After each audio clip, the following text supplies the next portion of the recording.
নমস্কার বন্ধুরা, জয়ার পাকশালাতে সবাইকে স্বাগত। আজকে আমি দই পমফ্রেট করে দেখাবো। আপনারা তো পমফ্রেট মাছের ঝাল বা ঝোল সর্ষে বাটা দিয়েও অনেকভাবেই খেয়ে থাকতে পারেন, কিন্তু এইভাবে অনুষ্ঠান বাড়ির মতন দই পমফ্রেট খেতে অপূর্ব লাগে। রেসিপিটি পুরো দেখার অনুরোধ রইল। আসুন দেখে নেওয়া যাক এই দই পমফ্রেট কীভাবে করছি। এর জন্য আমি 3টে মাঝারি সাইজের পমফ্রেট মাছ নিয়ে মাঝখান থেকে একটু করে চেঁয়া দিয়ে নিয়েছি। একটা মশলা করে নেব, আদা রসুন টমেটো হাফ আর কাঁচা লঙ্কা মিক্সির মধ্যে দিয়ে এটা একটা মিহি পেস্ট করে রেখে দেব। একটা বড় সাইজের পেঁয়াজ নিয়েছি, সেটা পেস্ট করে রেখে দেব। আর একটা মশলা বানিয়ে রাখবো। দই নিয়েছি হাফ বাটি, এর মধ্যে হাফ চামচ হলুদ গুঁড়ো দিলাম, লঙ্কার গুঁড়ো হাফ চামচ, জিরের গুঁড়ো 1 চামচ, ধনিয়ার গুঁড়ো 1 চামচ। এই সমস্ত দিয়ে খুব ভালো করে এটা মিক্সড করে নিতে হবে, যাতে মশলাটা ভালো একটার সঙ্গে আরেকটা লেগে থাকে, সেইভাবে রেখে দিলাম। এবারে মাছের মধ্যে আমি নুন, হলুদ আর লঙ্কার গুঁড়ো, এর মধ্যে একটু তেল দিয়ে দেব, সর্ষের তেল। তেলটা দিলে খুব ভালো করে মশলাটা মাছের মধ্যে কোটিংটা হয়।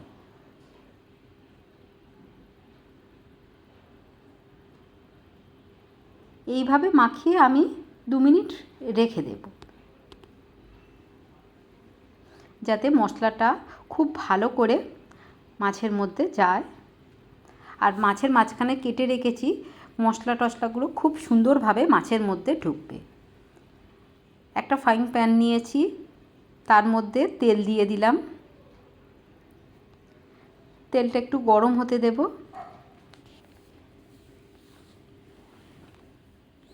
তেলটা গরম হয়ে গেছে, এবারে মাছগুলো আমি দিয়ে দিলাম।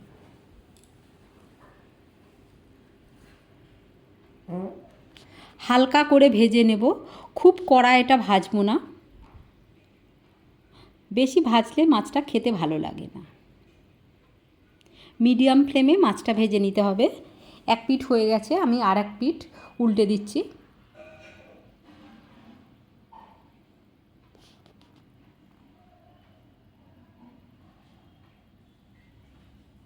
দু আড়াই মিনিট ধরে মাছটা একটা পিঠ আমি ভেজে নিয়ে নিচ্ছি।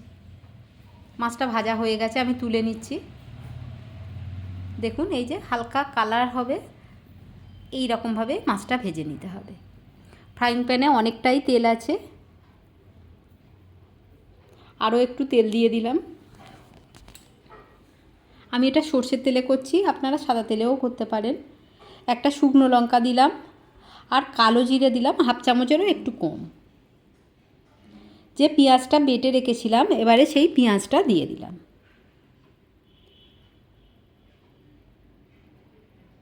পেঁয়াজটা একেবারে মিহি পেস্ট আমি করিনি, হালকা একটু গোটা গোটা আছে এইরকম পেস্ট করেছি। এর মধ্যে আমি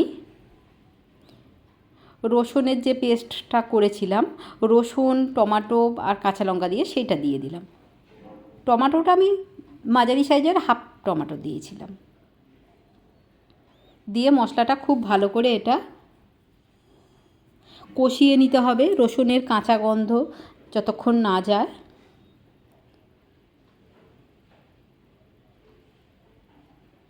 ফ্লেমটা মিডিয়ামে করে রাখতে হবে।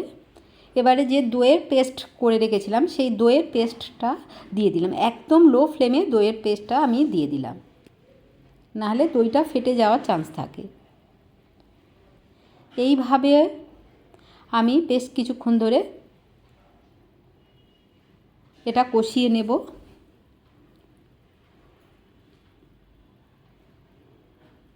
গরম ভাতের সঙ্গে এই রকম দই প্রস্তুত এই দই পমফ্রেট খেতে অসাধারণ লাগে। এর মধ্যে আমি কাশ্মীরি লঙ্কার গুঁড়ো একটু দিলাম, খুব সুন্দর একটা কালার হবে।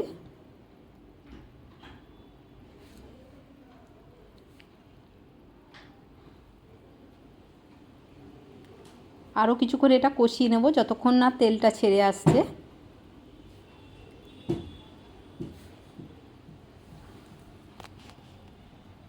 দেখুন তেলটা একটু ছেড়ে এসছে। আমি একটু জল দিয়ে দিলাম তলাতে মশলাটা যাতে না বসে যায়। খুবই কম সময়ে অপূর্ব টেস্ট।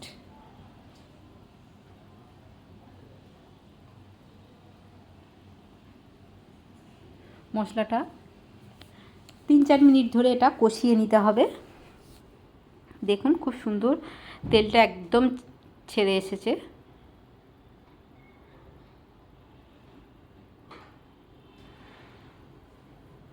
কষানোটা যত সুন্দর হয় টেস্ট ততটাই বেটার হয়।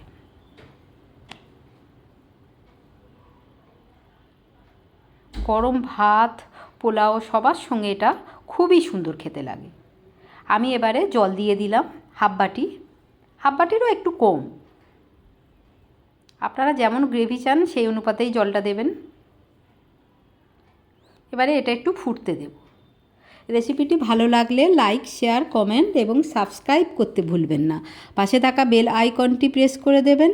আমার নেক্সট ভিডিওর নোটিফিকেশান সবার আগে আপনার কাছে পৌঁছে যাবে। আমি এবারে ভেজে রাখা মাছগুলো এর মধ্যে দিয়ে দিলাম। এটা একটু ফুটিয়ে নেব। মাছ দিয়ে ভালো করে না ফুটিয়ে নিলে গ্রেভির টেস্টটা খোলে না। আমি হাফ চামচ চিনি দিলাম আর 1 চামচ নুন দিলাম। যেহেতু দইটা দেওয়া আছে, দইয়ের একটা টক ভাব থাকে, চিনিটা দিলে খুব সুন্দর একটা টকের ব্যালেন্সটা আসে। আপনারা যদি না চান চিনিটা স্কিপ করতে পারেন। মাছগুলো আমি সব উল্টে দিয়ে দিচ্ছি।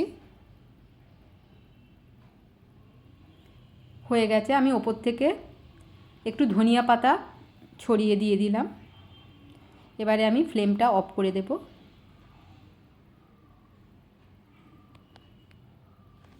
প্লেটে আমি সার্ভ করে নিয়েছি। দেখুন সুন্দর দেখতে লাগছে আর খেতে তো অসাধারণ খেতে লাগে। কেমন লাগলো অবশ্যই কমেন্ট বক্সে জানান। আপনাদের কমেন্টের অপেক্ষায় রইলাম।